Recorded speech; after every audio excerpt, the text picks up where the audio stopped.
All right, so I've got the electrical panel finished up. Wanted to walk through this with you real quick just to show you where we're at.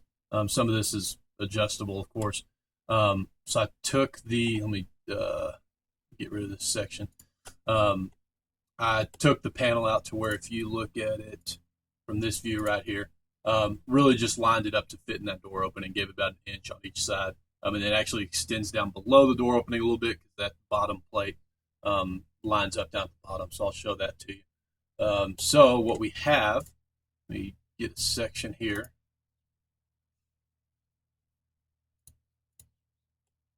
is here's our box. It stands off the wall via these little C channels. I may actually beef those up a little bit. We are now, I think, 6 inches off the back wall, 5 inches. I might take that a little bit more just to get a little more in this airflow up front. But you have those C channels. One of them will be going through this angle bracket as well as the wall, so that's going to provide some good support. And then the others just, the rest of it's just attaching to the sheet metal frame here.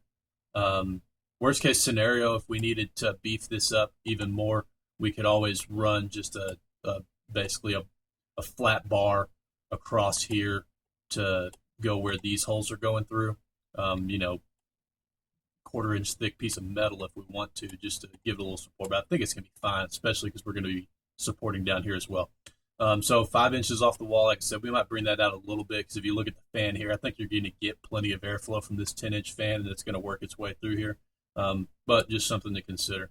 As for the vents, I figured from the sheet metal perspective, the cheapest way to do it, rather than have them punch out some sort of vent pattern, was to just punch out the hole pattern that we've always used for our little 4-inch fans, and then we can just use those um, the little 4-inch fan metal guards on the sides.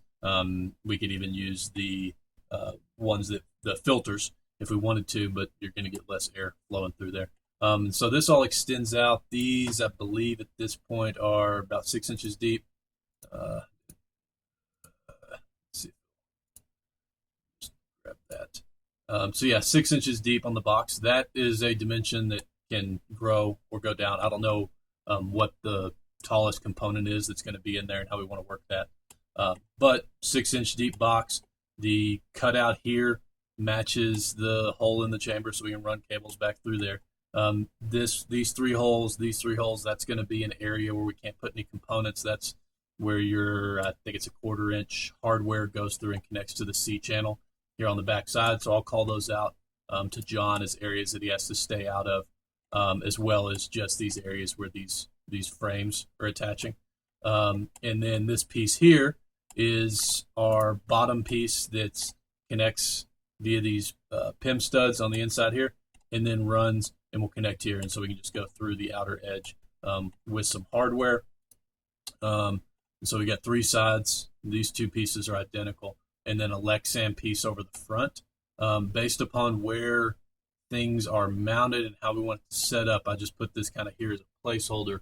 At this point, we got a Lexan cover, and I just notched out a little area here to where we can run the cables that go to um, the turn handle, whatever that is, that stabs through the door.